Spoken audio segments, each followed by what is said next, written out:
My dearest brothers and sisters, എന്റെ ഏറ്റവും പ്രിയപ്പെട്ട സഹോദരി സഹോദരന്മാരെ, first of all, I want to thank you from the deepest place in my heart. ആദ്യമായിട്ട് എന്റെ ഹൃദയത്തിന്റെ ആഴങ്ങളിൽ നിന്നും നിങ്ങളോട് ഞാൻ നന്ദി പറയാൻ ആഗ്രഹിക്കുന്നു.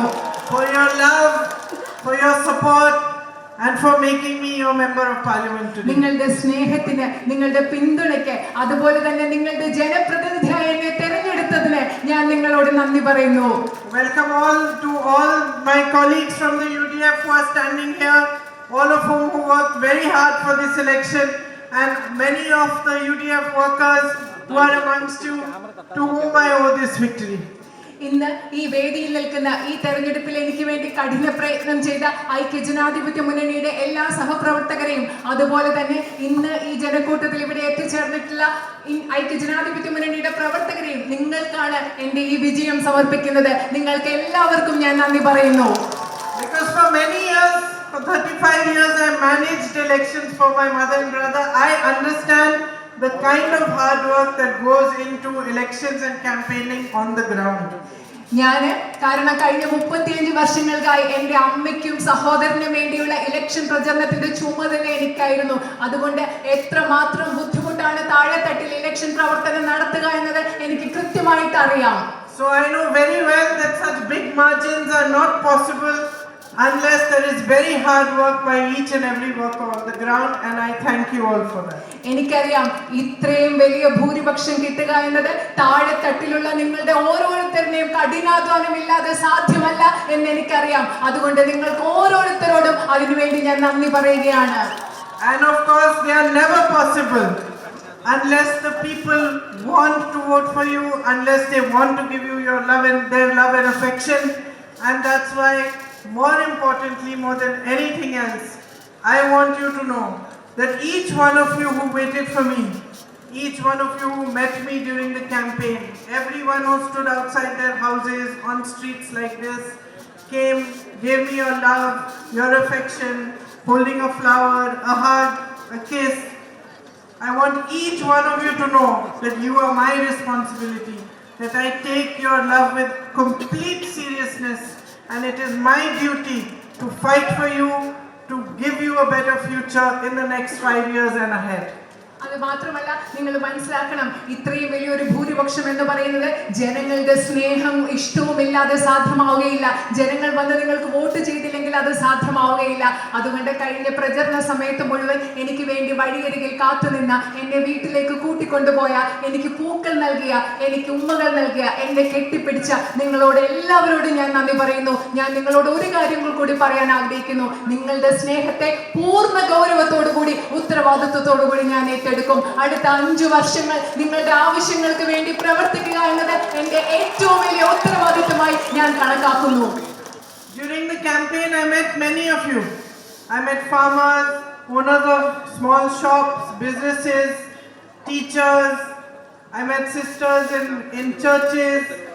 I went to mosques, temples. I met everybody, many people.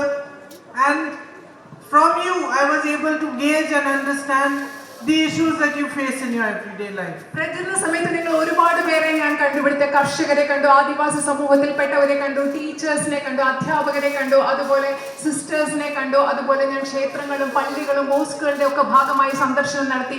അവിടെ നിന്ന് എല്ലാവരും നിങ്ങളോട് സംസാരിച്ചതിൽ നിന്നും നിങ്ങൾ നേരിടുന്ന പ്രശ്നങ്ങൾ എന്താണെന്ന് എനിക്ക് മനസ്സിലാക്കാൻ പറ്റിയിട്ടുണ്ട്. There are big issues here that need to be resolved, that need to be worked on.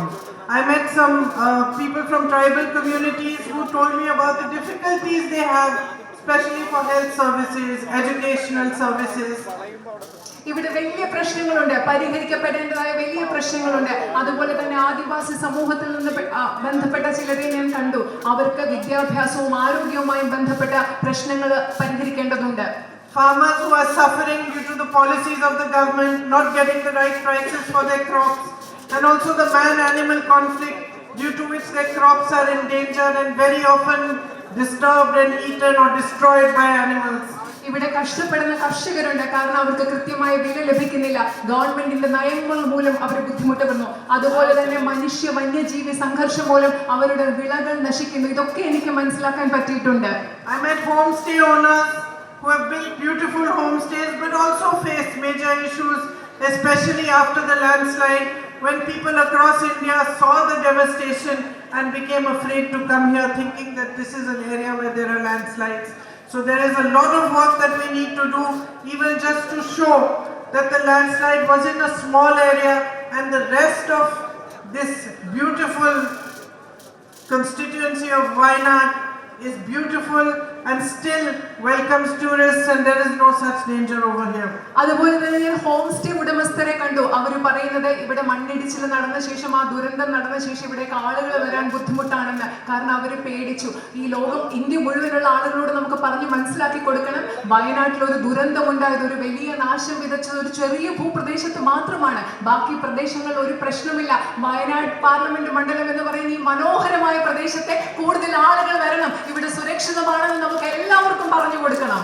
You have the long-standing issue of the night ban and the long-standing issue of the medical college, both of which we need to fight for, and we need to understand how together we can resolve the night ban issue. നിങ്ങൾക്ക് ദീർഘകാലമായി നിലനിൽക്കുന്ന രാത്രി യാത്രാ നിരോധനം എന്ന പ്രശ്നമുണ്ട്. അതുപോലെ നിങ്ങൾക്ക് വളരെ കാലമായി നിങ്ങളുടെ ആവശ്യമായ മെഡിക്കൽ കോളേജ് ഉണ്ട്. നമ്മൾ ഒരുമിച്ച് ചേർന്ന് ഈ പ്രശ്നങ്ങൾ പരിഹരിക്കാൻ വേണ്ടി എന്ത് ചെയ്യാം എന്ന് നമ്മൾക്ക് ഒരുമിച്ച് ചേർന്ന് ആലോചിച്ച് പ്രവർത്തിക്കേണ്ടതുണ്ട്.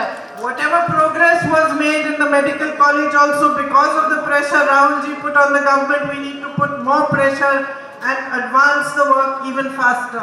രാഹുൽ ജി ഗവൺമെന്റിന്റെ മേൽ ചെലുത്തിയ സമ്മർദ്ദത്തിന്റെ ഫലമായി മെഡിക്കൽ കോളേജിൽ കുറച്ച് മാറ്റങ്ങൾ ഉണ്ടായി. ആശുപത്രി ആരോഗ്യ സംവിധാനത്തിൽ അതുമാത്രമല്ല, ഇനിയും കൂടുതൽ സമ്മർദ്ദം ചെലുത്തി അവിടെ മെഡിക്കൽ കോളേജിന് വേണ്ട എല്ലാ സൗകര്യങ്ങളും നമുക്ക് ഉണ്ടാക്കിയെടുക്കണം.